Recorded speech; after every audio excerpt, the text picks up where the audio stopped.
K. Marie recommended that I grab these. They just came in the mail, and we're gonna turn them loose on my 2-year-old and my 4-year-old. Let's do it. I pop the lids off and I put goldfish inside, and these bowls are supposed to not spill, so let's do it.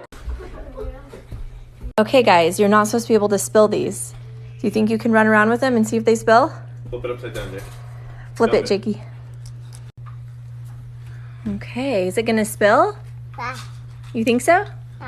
Yeah. Oh, it didn't dump. It's supposed to dump. Overall, our review is if you have a crazy 4-year-old that runs, it will spill, but otherwise, you can turn it upside down and you'll be just fine. Thanks, K. Marie. Thanks for the recommendation. Shoot any more my way.